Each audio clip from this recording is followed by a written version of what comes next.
Hello and welcome to one of Your Ready Europe consultation services very informative videos. My name is Shade and I serve as the CEO of Your Ready Europe consultation services. The topic for today's video is languages and 6 reasons to learn a foreign language. We believe that this is an important topic since Europe is a continent with, according to the European Union, it has 24 official languages and over 200 languages which are spoken on the continent. So, with such facts and figures, we believe that languages are important, and this video is just to give you guys a little perspective about languages in Europe, right? So, I have made a little presentation. This is a short presentation, and you will see my eyes looking here or in this direction where my computer is, and then I'll be looking in this direction where my camera is, where my audience are, right? So, just to put that out there.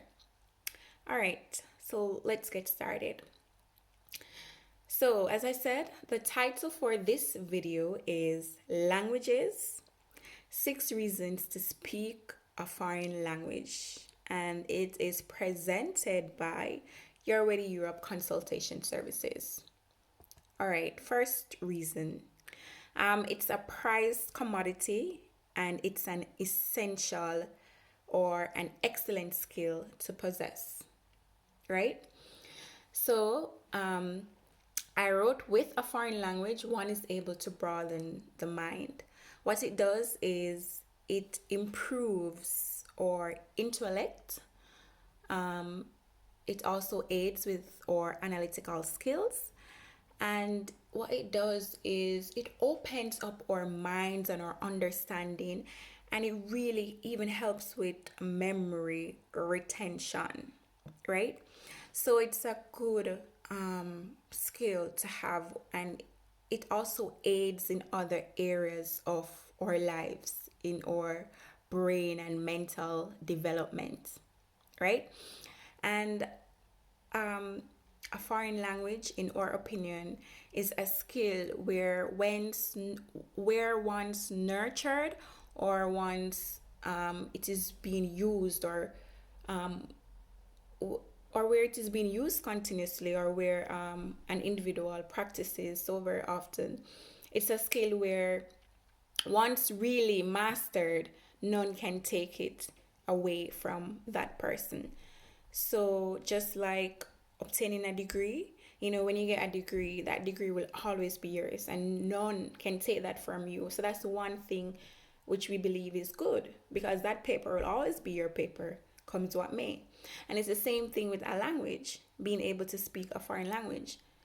That skill will always be yours, and it's an excellent skill to possess. So that was our first point. All right.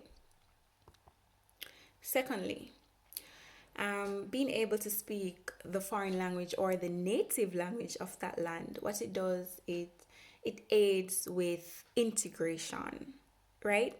So you're interested or you have some form of interest to study in Europe. And for example, you would like to do a master's degree here. At least plan to spend 2 years or so, or some master's degree may take 18 months. But you will be moving to a new country for at least 2 years or so. Or say a student who is interested to study a bachelor's degree, you'll be moving to that country for at least 3 to 4 years. You will spend some time there, and we believe that if you're going to be there, and especially if you have interest to step outside of the university or outside of any touristic destination, you will need that language to really be one, or to even live amongst the people, right? You will need to possess that skill, because what the language is, it's a code for communication. It's what the people use, and it's what the people are identified by, right? So if you really want to get with them, if you want to adapt to some of their customs and their norms, the language is a tool to really get there, to be there, right? And we are aware that in some countries, it doesn't matter if you're so fluent in that language. Once you look different, you're still not fully accepted. We are aware of that. But guess what? If you look different and you can't speak, it makes it 10 times worse than if you look different and you can't speak. So get with the language, since it aids with integration. All right. Third point, what the language does, it provides additional job security. All right. So let me give you an example. Say you have person A and you have person B, right? Person A, he or she is fluent in, for example, English, a common language. He or she is fluent in English, but he's also fluent in another language, or he's a native speaker of that European country. And then you have person B, who is only fluent in English and not the native language of that land. The thing is, person A will most likely get that job over person B. If it is that when the interviewers are doing the evaluation where there's one thing which separates these candidates, and it may be that it is the language, because it can be that both of them went to the interview and both of them carried themselves well, they conducted themselves well, and it was good, right? But it can be that the deciding factor was just the language, right? So we see that without the language skills, our life may be impaired. Yeah, and that's just the truth. And so we see that the language is a channel used to promote us, to put us a notch above our peers. And it's also a tool used where for any special positions in the workplace, we're able to get that promotion. Because the reality is, say we go to another country, say we're studying in France, right? And we're working for an international company, or a company where they use English as well and not only French. But you get in through the door. But guess what? If you really need a promotion to go higher, you will need to speak French in most cases, right? So, our fourth point, what the language does when we're able to speak that foreign language, what it does, it gives peace of mind. Listen to me. It gives peace of mind. Yeah? Because the thing is, if an individual is not able to speak the native language, they may face possible rejection, unemployment, or even ridicule.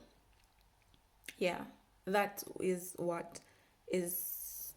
possibility if you're not able to really speak to the employer, or not just the employer, in your regular day of life.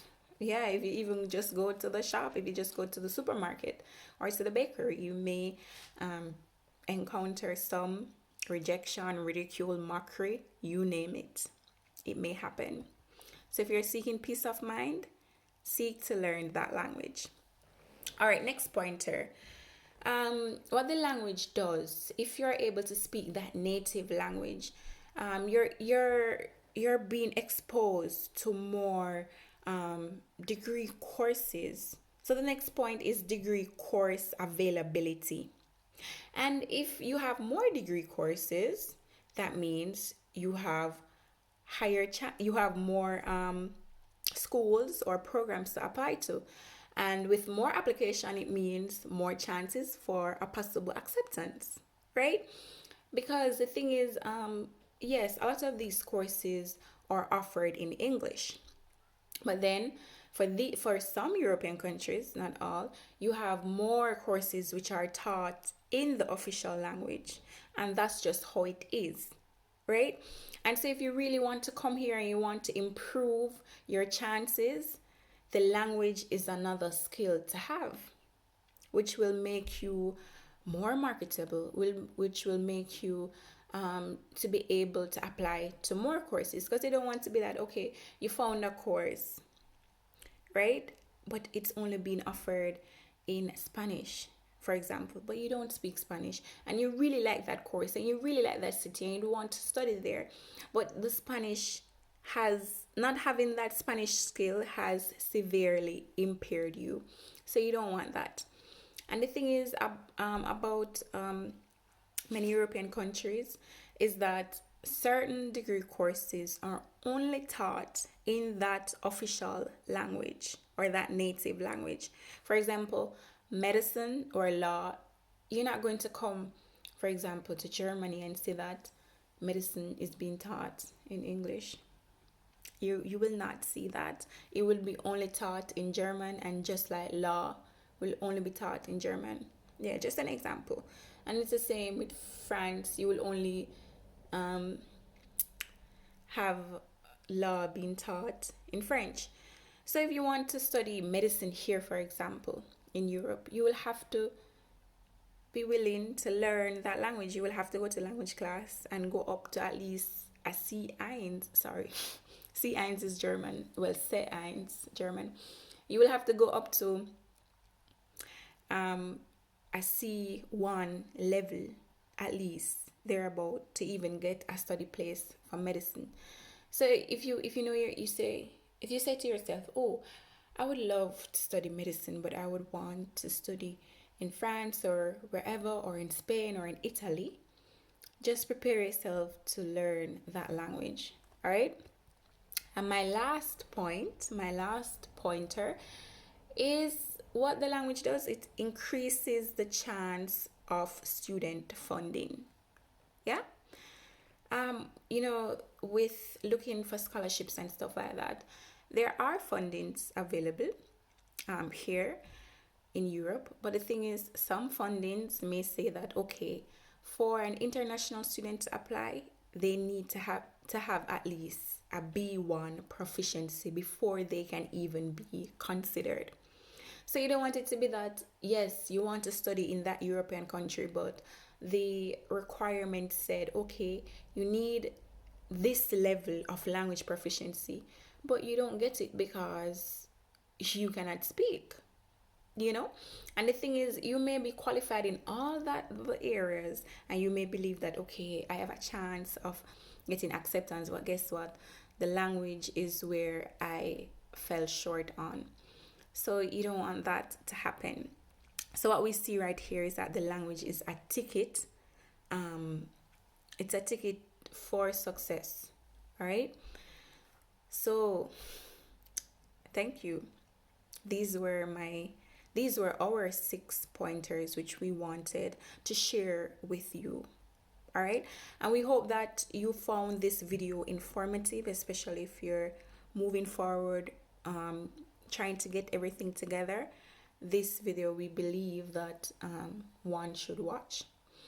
So of course, if you are interested, if you have any interest to study in Europe, we here at Your Way to Europe Consultation Services, we encourage you to contact us right now. We can be easily reached on Facebook or on Instagram or in YouTube at Your Way to Europe, right? Or you can search Your Way to Europe Consultation Services. You will find us. So we will be seeing you soon, and take good care of yourselves. Bye. Thank you for watching.